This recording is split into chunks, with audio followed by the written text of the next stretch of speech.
identify the variety and types of institutions that are starting to contribute to the SDGs. So, without further ado, I would like to introduce you to our panel. So, to my near left is the current director of the Environment and Development Division here at the United Nations Economic and Social Commission for Asia and the Pacific, also known as UNESCAP. He's a lead in the work of UNESCAP on sustainable development, climate change, and quality of growth, urban development, natural resources management, and he is also working very much on the post-2015 UN Development Agenda, including the Sustainable Development Goals. And I think you're also reporting to the senior management directly. So please welcome Dr. Stefanos Fotiou. Our second speaker is Her Excellency Ambassador Donika Potti of the Government of Canada. She has been here since 2016, and prior to her arrival in Thailand, she has held senior assignments in China, Jordan, Cambodia, and India, and you notice that 3 out of the 4 were actually countries here in the region, so she's really an expert on the Asian region. Now, you even studied Asian studies at university, so I think the interest in the region was right from the start. But one reason why she's here on the stage is that she actually led the working group of Canada on SDG 16, so she's really an expert on the SDGs. So please welcome again Ambassador Donika Potti. Our third speaker, all the way from Korea, is actually the president for the Korean Institute of Criminology. He has been a president of the Korean Institute since 2015.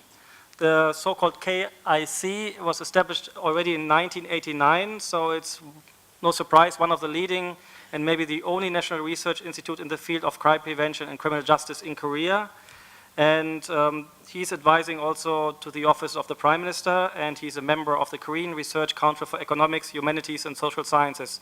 So please welcome Dr. Sin-Wan Kim.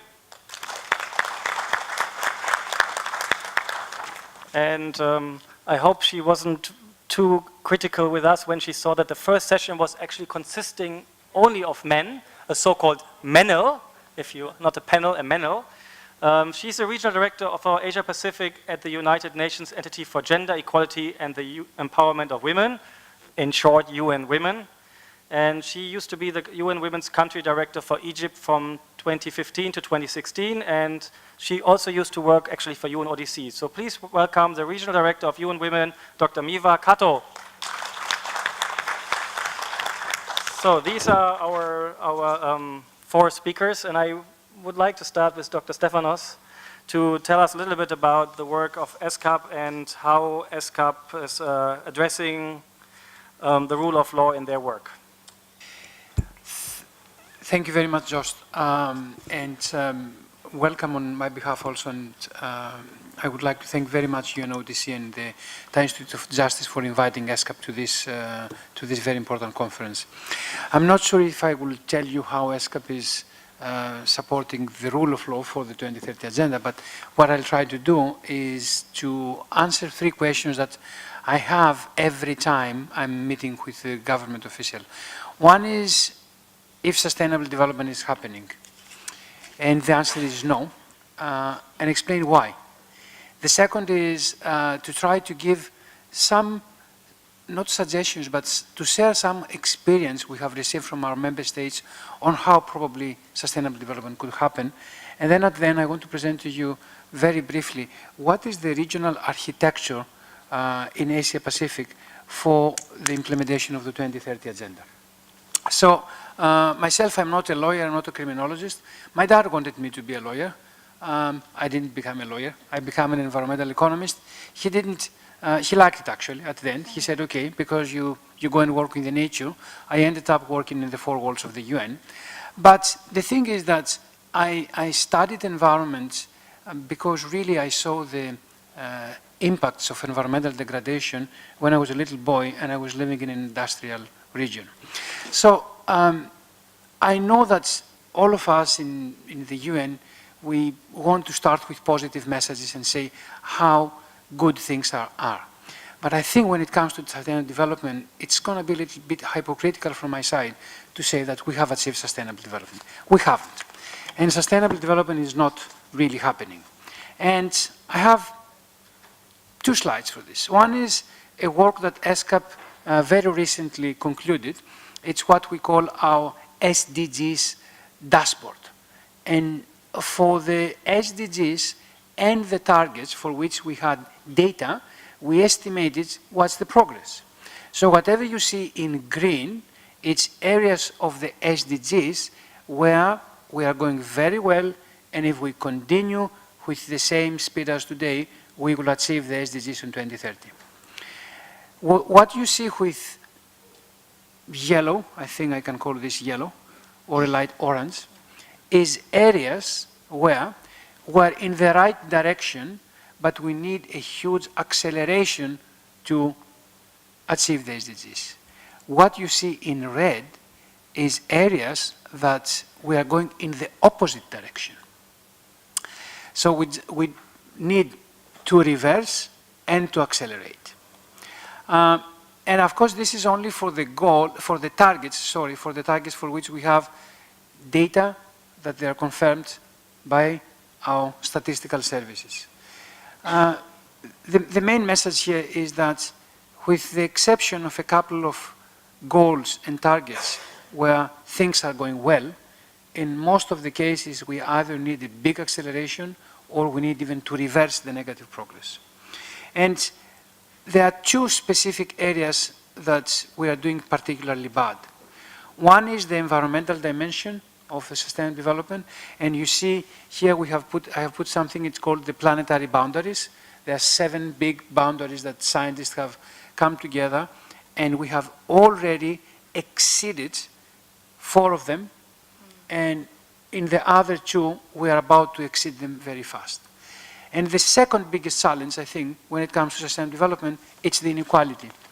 You see a graph here, how the income of the top 1% has evolved in relation with the income of the bottom 50%. See what's happening after 2000. The top 1% receiving much more than the bottom 50%. I've selected this for India because it's one of the most populous countries in the region, but you will see similar patterns everywhere, and especially in all developing countries. So why it's not happening? I would say it's not happening because we haven't done the right choices. I believe that sustainable development, it's about choices. It's not so much about methods and models and tools, but the choices we do, choices that they are either political or financial, technological, choices we do every day with our lifestyles, and of course, market choices. And there's something wrong with the choices. And what is wrong, I've come up with something I call 4 very systemic issues that they are coming from behavioral challenges. One is inertia. It's the inability we have as humans, as administrations, as companies, as systems to change. We stick to the business as usual way, and because we stick to the business as usual way, we are risk averse. We might listen that something could be good, but we don't want to take the risk. The second is the short-termism, both economic short-termism, we are looking only at the results for the next year, but also political short-termism.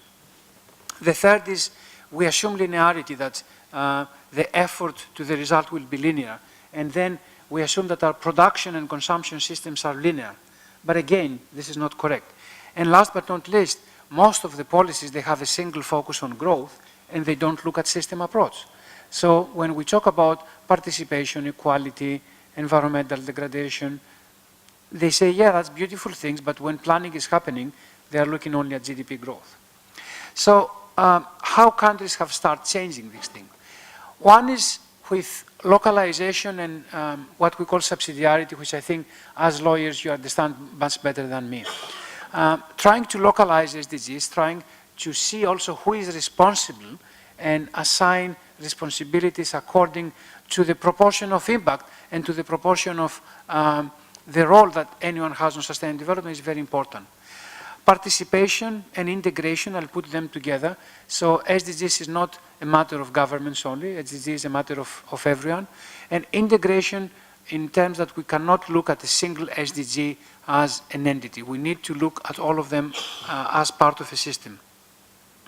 I think an important thing is to apply the precautionary principle, which started as an environmental principle, but it is today a sustainable development principle, which says better to be safe than to be sorry later.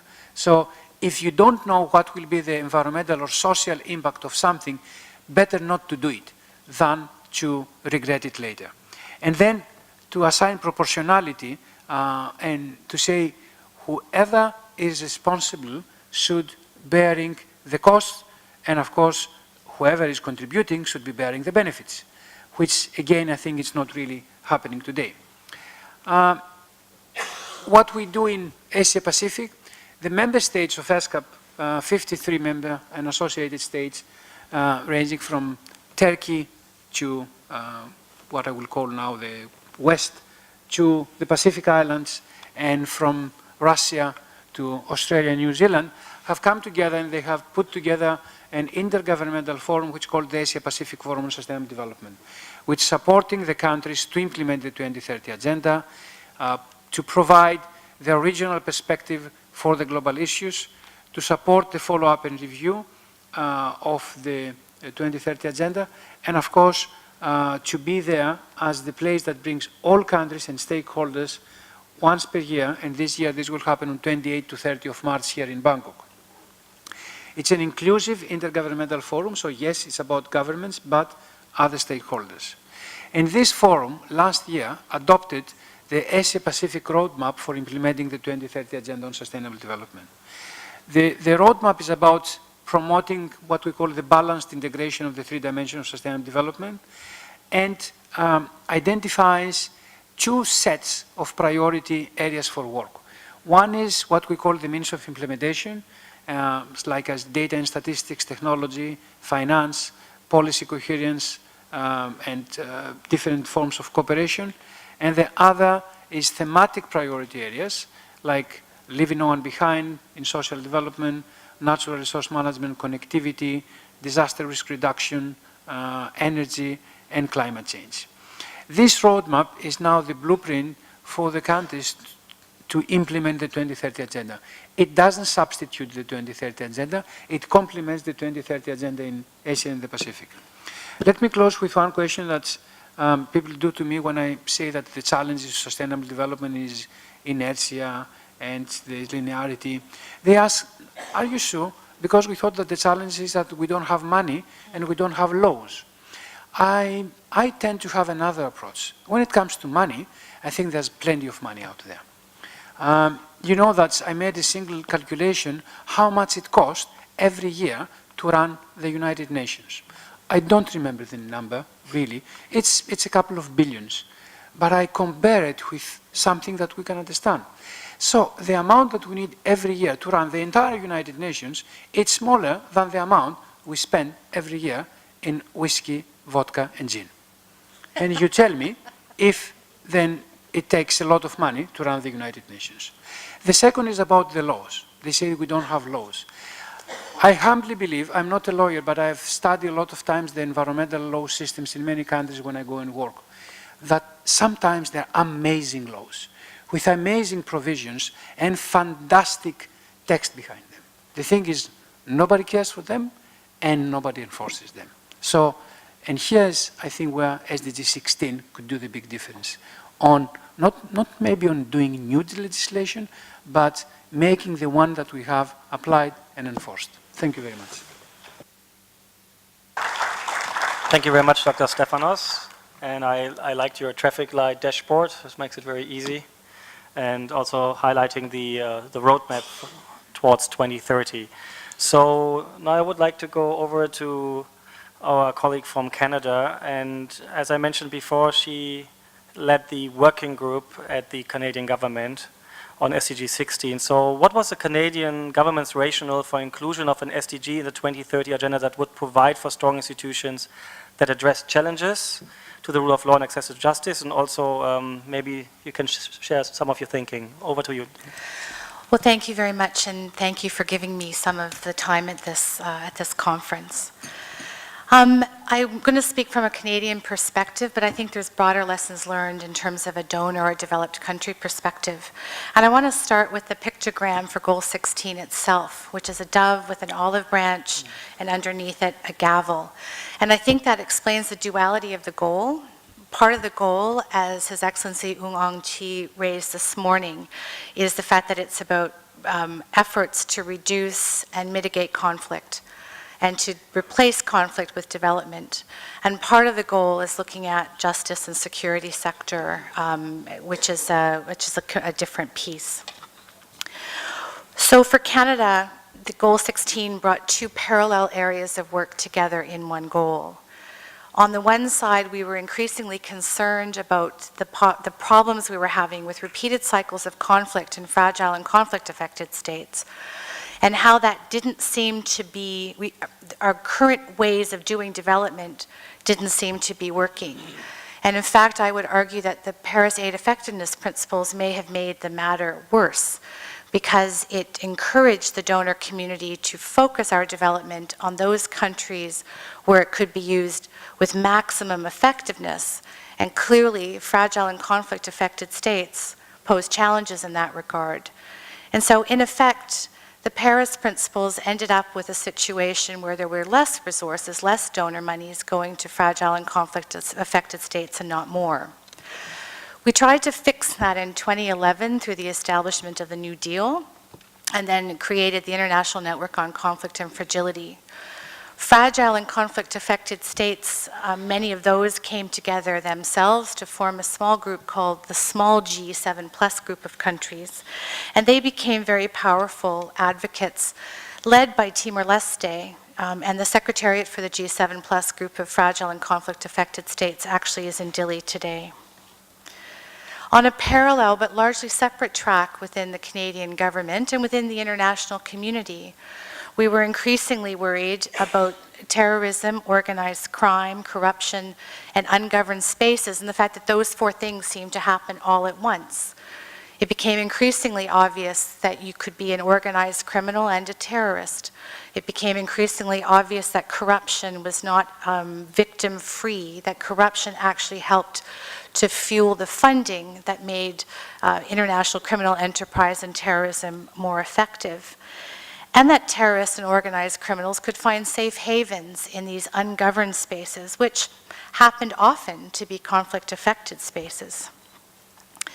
The international community had come together after 9/11 to develop new UN instruments to try to reinvigorate our work on this, on these areas. Canada, for example, created a mechanism to work with our banks to stop or prohibit or limit the financial flows, illicit financial flows. And we created new programs, as did many donors, to deal specifically with weapons of mass destruction, anti-crime, counter-terrorism, conflict. These were all sort of standalone programs, not well integrated, didn't work well together. So what we had was what was described this morning, a siloed approach to an issue which is heavily integrated. So Goal 16 didn't come out of a vacuum. It came out of two parallel issues of concern. Yet it almost didn't come to pass. Initial negotiations on the zero draft of the Sustainable Development Goals it discovered or uncovered the fact that there were many countries, in particular some larger ones, that felt that Goal 16 was getting dangerously close to the mandate of the Security Council, for example, or that perhaps this was an example of Western governments trying to create new space where we could, in their view, intervene in sovereign affairs. The truth was that without the G7 plus states of fragile and conflict-affected states, led in quite large part by Timor-Leste, we wouldn't have a Goal 16. It was a G7 plus group of countries that persuaded the World Bank to get on board, that persuaded some of the larger naysayers in the UN system to get on board, because of course it was primordially important that the SDGs be a consensus document. I think we all agree on that. So ultimately, Goal 16 owes a huge debt of gratitude to to a group of countries which, with the exception perhaps of Afghanistan, are largely aid orphan countries with very low capacity, because they took it on themselves to go and to argue persuasively for Goal 16, because they believed without it, there were certain areas of development assistance that didn't fall within the definitions of development assistance. Certain activities that development agencies, which have bigger budgets than small standalone programs, could not do. For example, most development agencies were really uncomfortable dealing with military reform or police reform. Very comfortable, most of them, dealing with rule of law as a sort of drafting exercise. Most less comfortable with corrections reform, for example. So Goal 16 they really saw as important, and so of course did Canada. So why should this matter? Why does the history matter? Well, I think in part it's because we need in this dialogue to remember that peace and security, the peace part of that goal is important. This morning, really, it was only you, Excellency, that referred to this directly. We should not be creating silos within Goal 16. We talked about silos between Goal 16 and others, but within Goal 16, it's important to remember peace is an important part of that goal. Timor-Leste has played, despite its very limited resources, a key role and needs to be included in this conversation. In addition, where Goal 16 is truly a remarkable goal and one that we can use more effectively, it requires shared responsibility between developed and developing countries in dealing with some of the pernicious international effects of crime and terrorism. For example, donors have indicated that they will do better at seizing illicit assets or seizing stolen assets from developing countries and finding ways to return them. Donors have indicated an intent to do a better job of providing less expensive ways for remittances to get home to developing countries so that people are less tempted or less motivated to use less transparent ways to get their money home to their families. So in terms of as we think through this, I think we need to try to make the very best use of that tool, that we have a shared accountability in Goal 16 that is looking across the value chain. We're developing, including conflict-affected states and developed countries, including banking centers, need and should be working together more closely. And this is an area where UNODC, with its global scope, has some real capacity to be effective. I want to add one note on Canada. Last week, we had a new Canadian budget 2018. I was very pleased that funds were set aside in that budget to track, through Statistics Canada, our implementation of the Sustainable Development Goals. The fact that many developed countries are tracking the SDGs themselves actually is a tool that can be used to get developed countries to also do a better job of addressing and attacking their role, they're unwitting, I'm sure, but the roles that we play in allowing, in not perhaps doing enough to stop international crime and some of the other aspects of Goal 16. So I'll stop there. Thank you.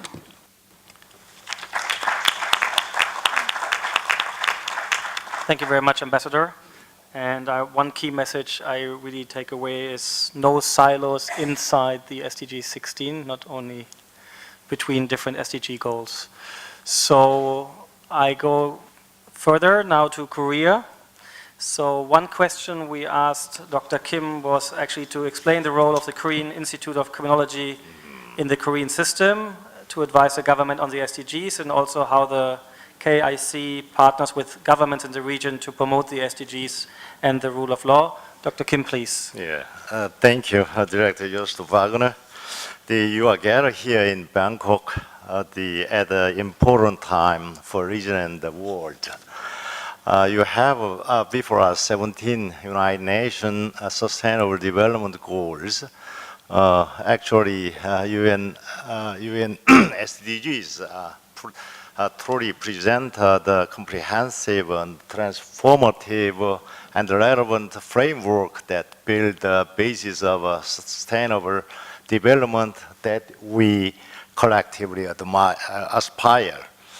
I'm delighted to be here to share with you activity and the research that the Korea Institute of Criminology, as a national think tank under Prime Minister, is undertaking to assist the government of the Republic of Korea and the other stakeholders in implementing Goal 16. Ladies and gentlemen, without a doubt, protecting our community from threat of transnational organized crimes and terrorism has become a key issue around the world. National criminal justice authority operating in complex time where the new and emerging threats are required to assume many more rules and responsibilities than ever before. You need to create a new paradigm for the rule of law and better protect public safety and provide a transparent and accountable governance. In particular, the evolution of new information technologies will enable much broader and direct participation of the public in decision making at all levels of government institutions. The utilization of technology in upholding the rule of law can help transform the government institutions into more effective and accountable to the public. The Korean Institute of Criminology has undertaken many activity and research to help member states uphold the rule of law and build transparent and accountable institutions as envisioned in Goal 16. First, internationally, as a president of KIC, I can very proudly say that 2 UN cooperative projects of a virtual forum against cybercrime and towards the Asia Just program have met the theme of Target 16.A1 and Target 16.4. Before the commencement of SDGs, the KIC has already opened the way to build the capacity in cybercrime and combat transnational organized crime in Asia in 2007 and 2009, respectively. Recently, the KIC has collaborated with the TIJ for crime and criminal justice statistics by hosting the regional meetings in Korea and Thailand. With the aim of a contribution for the theme of Target 16.3 and Target 16.6 in Asia-Pacific region, both institutions have sought a new statistical standard with the guideline of SDGs and examine to implement a good qualified statistical database in crime and criminal justice. Second, the KIC, as a member of UNPNI, has annually organized the KIC International Forum since 2014. The forum has covered themes such as anti-corruption, criminal justice for a safer society, combating terrorism, and the strategies for implementing SDGs. Another main pillar, the Northeast Asian Forum for Criminal Justice, was launched in 2013 for more information sharing between academic professionals, practitioners, and the experts in the field of crime prevention and criminal justice in Northeast Asia. I can undoubtedly say that these have all promoted the rule of law and developed the effective and accountable institutions. Last but not least, KIC researchers have conducted comprehensive and scientific research ranging from violence, juvenile crime, victimization to collections, and provide a guideline in policy-making process in order for the Korean government to follow not just SDGs, but also the other international norms and standards. Ladies and gentlemen, it has been 3 years since the goal came into effect. The SDGs is not a one-size-fits-all approach, but a tailored plan.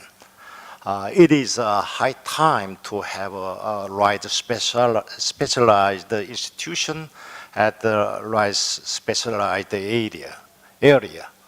This year, the KIC is scheduled to have the more in-depth studies on global issues such as cybercrime, terrorism, human trafficking, and other transnational organized crimes. We will consistently create new academic platform to share the views of professionals, experts, and practitioners. Today's conference will boost the partnership among the intergovernmental and international organizations to abide by the SDGs. I am sure that today's forum will go down in history as a startup for implementing and monitoring SDGs. Moreover, let me take the opportunity once more to highly appreciate UNODC Regional Office for Southeast Asia and the Pacific and TIJ for inviting me and for the sincere support and eager cooperation with the KIC. Thank you very much. Kakunka.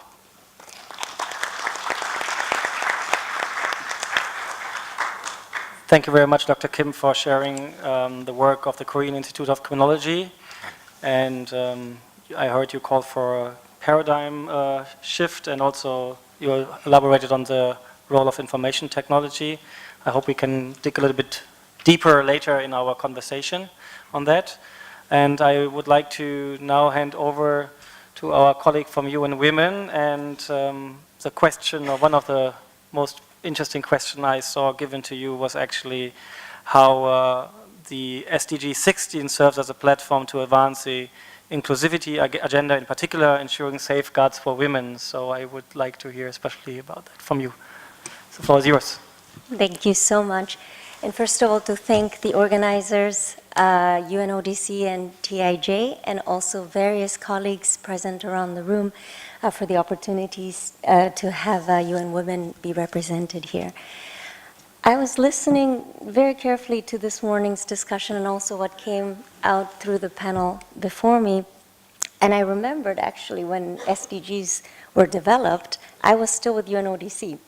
And I remember that sense of fascination to get that goal 16. As Ambassador Donica said, it wasn't presumed at all. Of course, we in UNODC definitely thought this was necessary, and many others who are working on this topic, but it's not as clear-cut and an assumed part of development than many other goals that's enshrined within the SDGs. So it was very nice to hear that context explained by Ambassador Donica and also by Her Royal Highness as well, how groundbreaking SDG 16 is. And I very much see, now sitting in a very different UN agency, how much SDG Goal 16 is the make or break of would this really be sustainable, and would this really be, SDGs, be leaving no one behind. So with that spirit, I'm very, very happy that I get to contribute also from another angle, aspect of SDGs discussion, which I think gels very well into today's discussion. Another goal within SDGs, which is also quite different from others and transformative, is SDG Goal 5, which talks about gender equality. And that's another area where I see a lot of commonalities to colleagues who are pushing this Goal 16, in that we really struggled to get the spirit of what's behind the goal to be included as a part of development goals, and also to make it universal and applicable, which was lacking under the previous framework of MDGs. Also, another commonality is that, and this is something we talk very much in the women's movement and the gender equality community, we really need a dramatically different approach to what we have been taking. We tend to have the tendency to talk among the converted, people who are rallying around the cause, in our case of women's empowerment, women's rights, gender equality. Same probably could be said about criminal justice, rule of law, and the areas that is covered under SDG 16.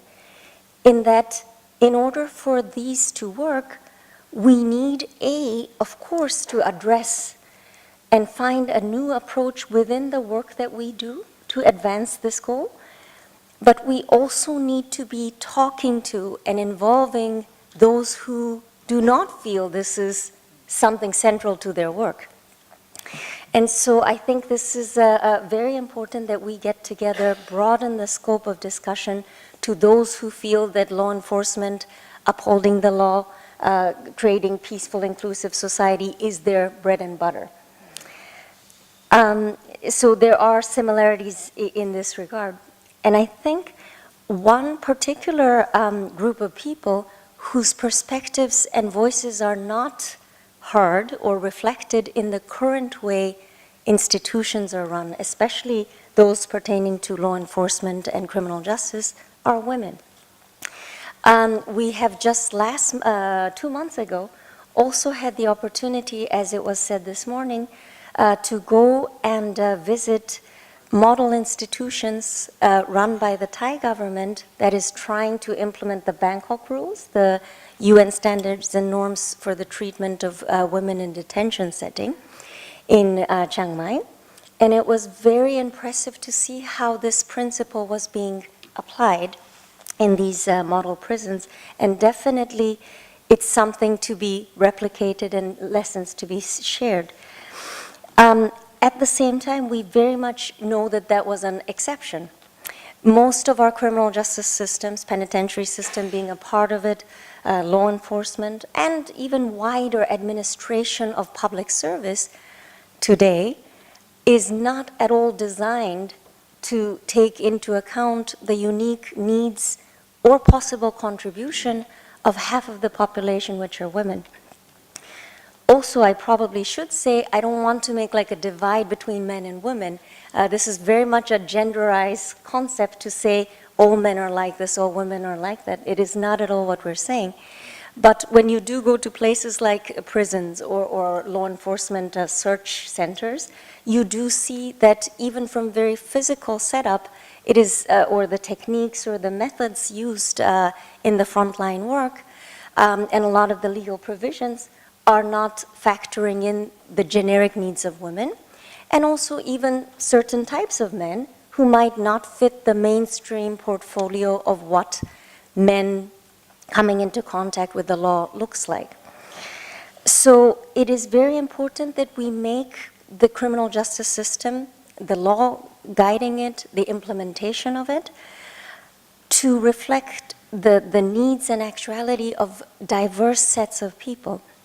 And women, we're not saying are the only ones that's not reflected, but is probably one of the biggest groups whose perspectives should be included. And if that is done, probably it is also a solution to addressing many other problems that we all face as a society. And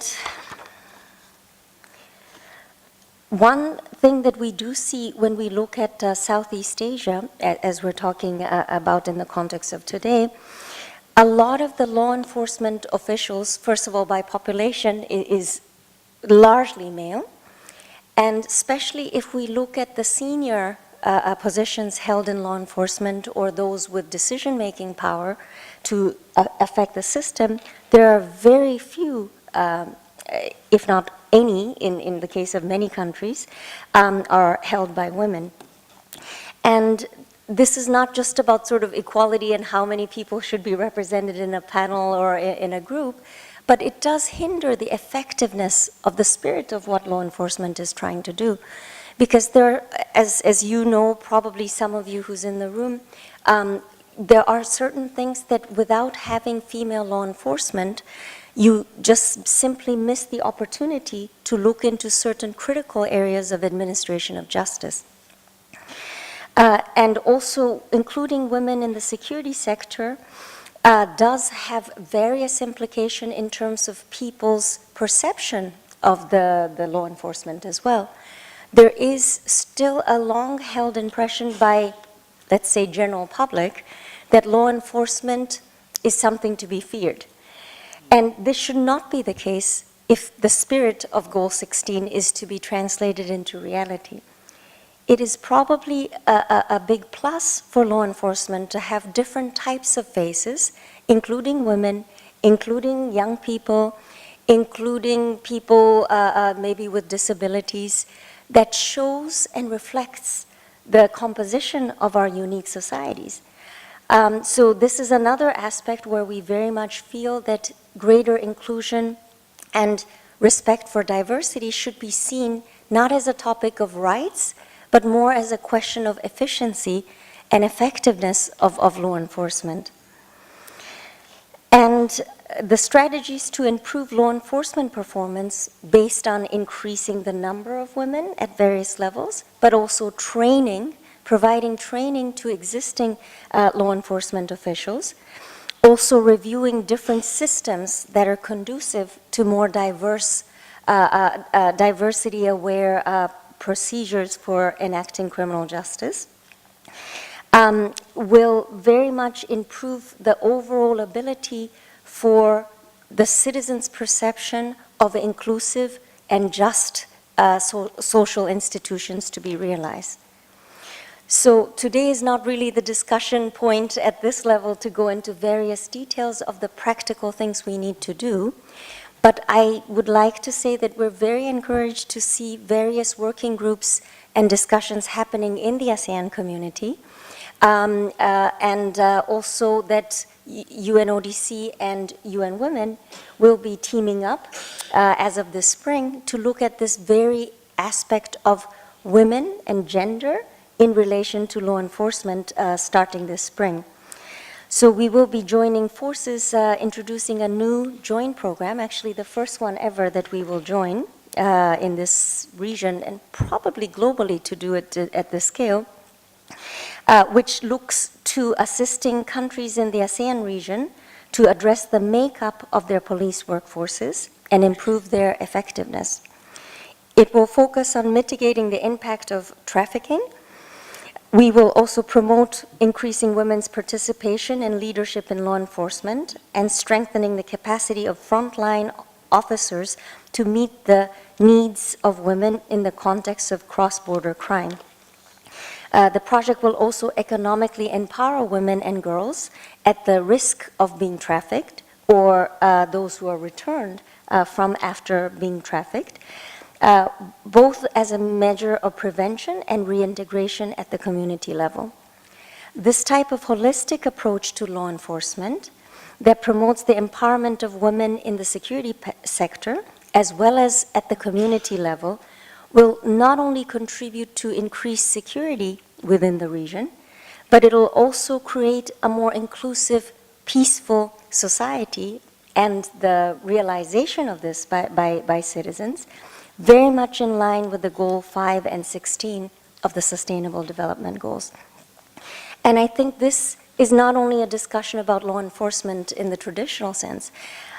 We don't have time to go into a lot of details, but one of the work we're doing as UN Women in this region in this past year is to look at the women angle of preventing violent extremism. Very often women are seen and discussed in the context of being victims, and they often are. It is true, and that point should never be lost. But women also play very complex roles, or can, to the negative, and also they could be playing a very complex and useful role for the positive of the society.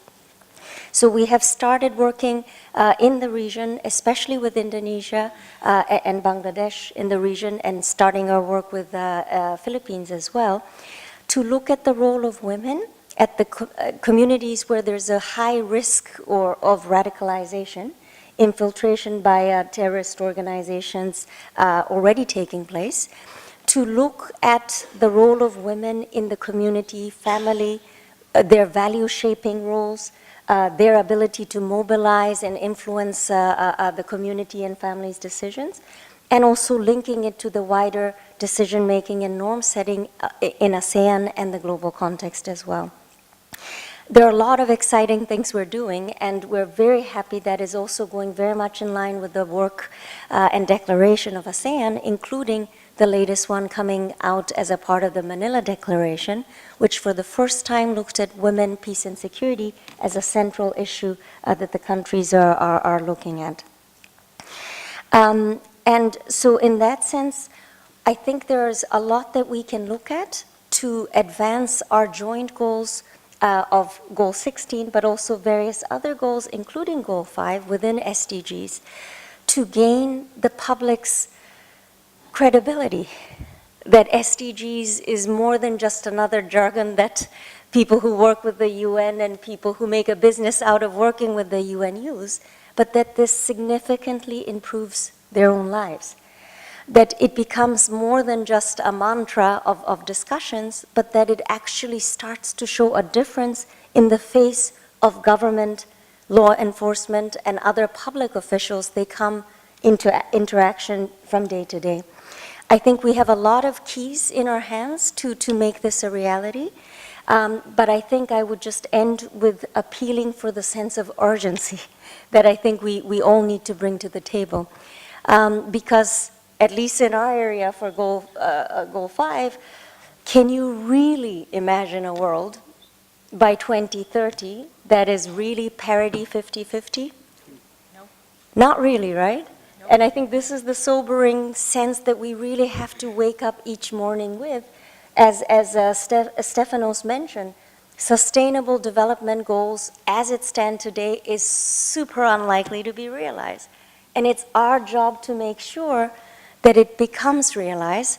And for that, I think we really need to focus on concrete, immediate things we can do, such as one example that I brought to the table today, which is to look at law enforcement's ability to deal with the women dimension, gender dimension of their work. So I will leave it here so that we can have discussion, but I hope you would take along with you, as a part of today's discussion, not to forget the perspective of people who usually aren't factored in our current discussion on peaceful, just, and inclusive institutions and justice. Thank you very, very much.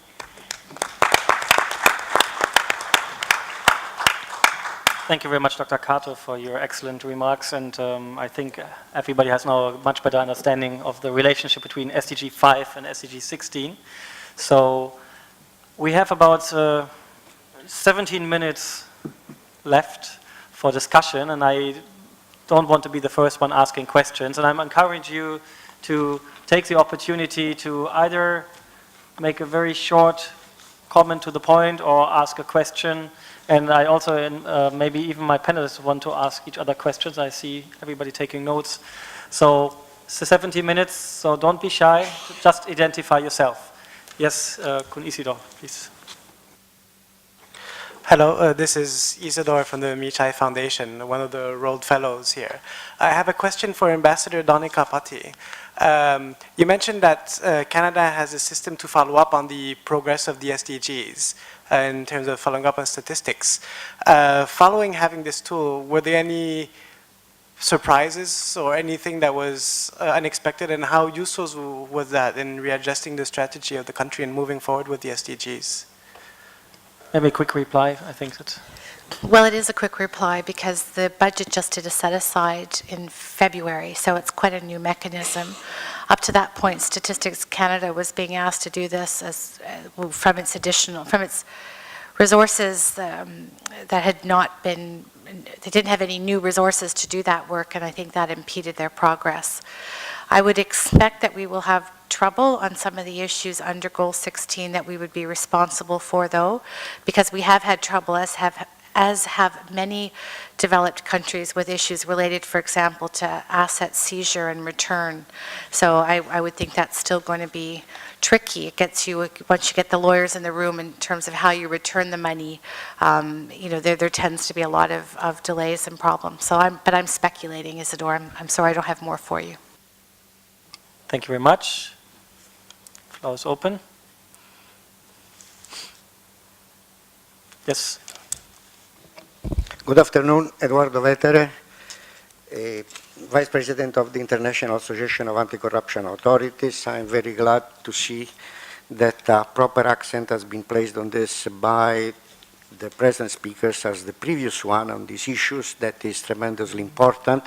But I wanted to comment on the importance of once the sense of urgency, particularly in terms of funding the programs in this particular SDGs and target areas.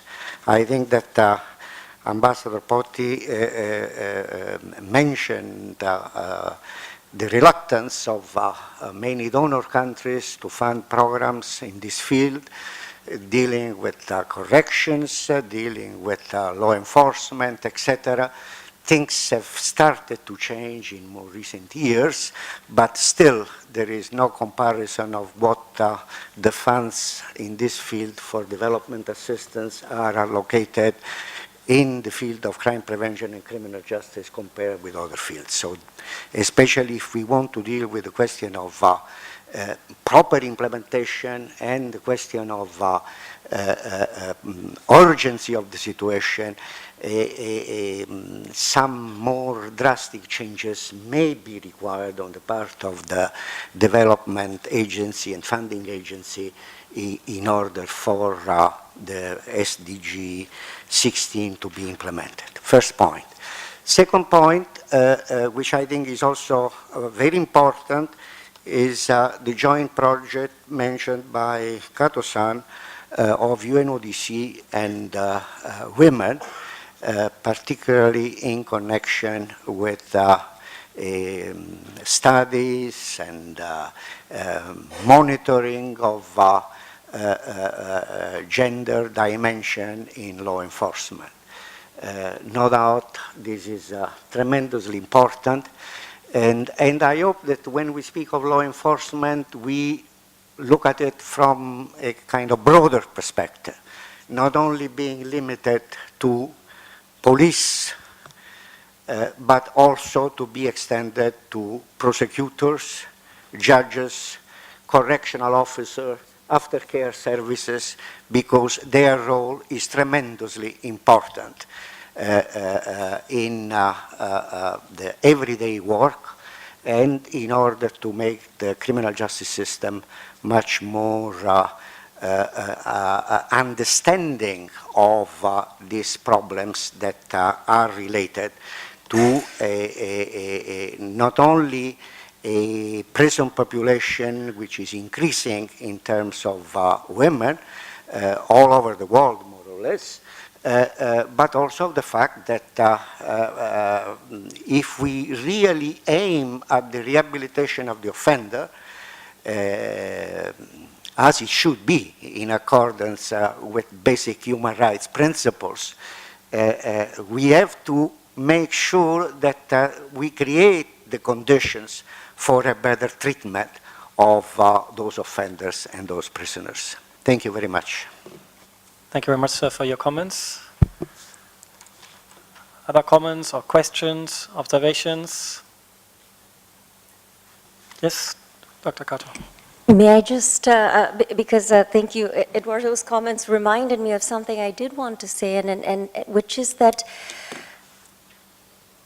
definitely we're looking at the broader definition of law enforcement and criminal justice system, but one thing is that a lot of people, especially women, who are behind bars as prisoners in our region, maybe I shouldn't use the word a lot, but at least some, and even one is too much,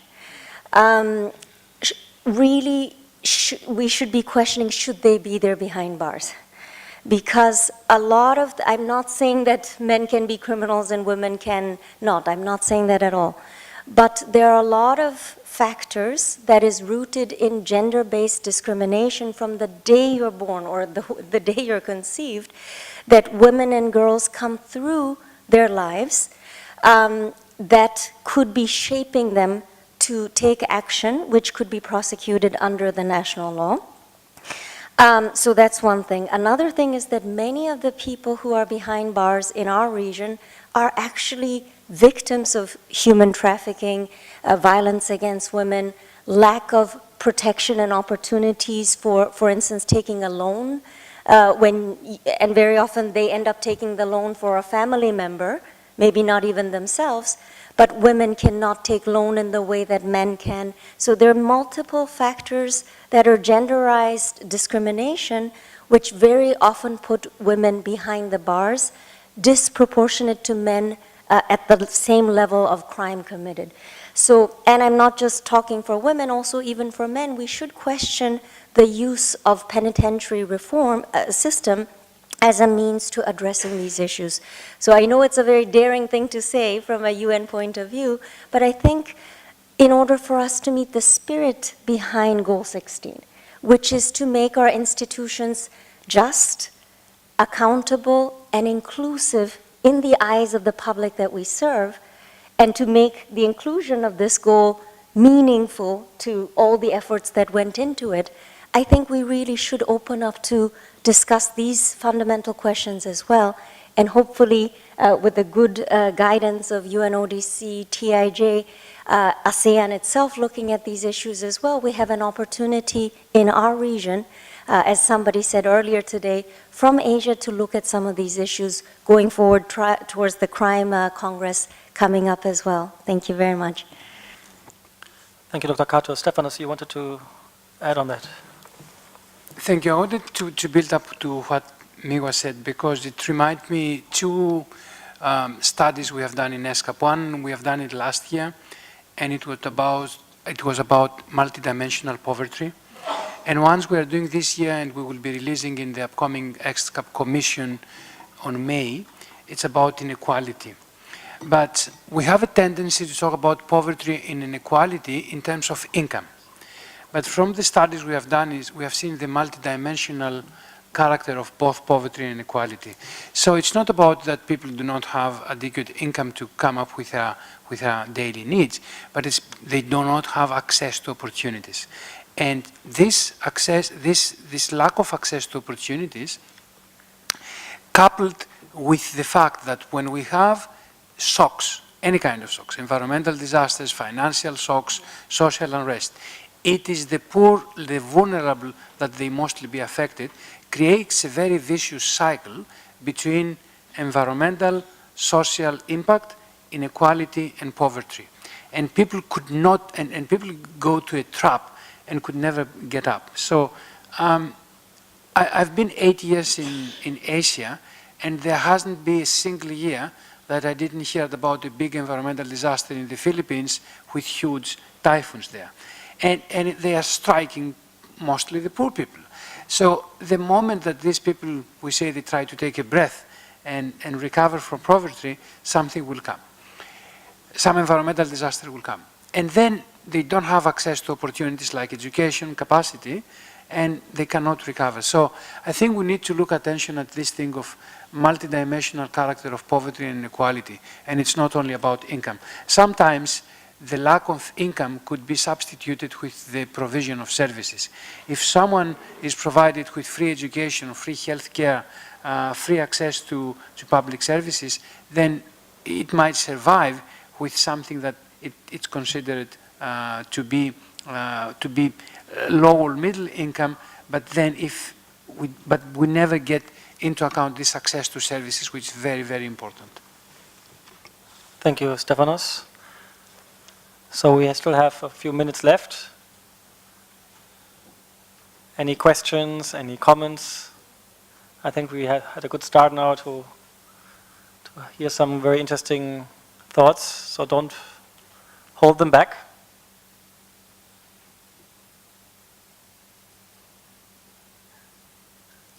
Anybody?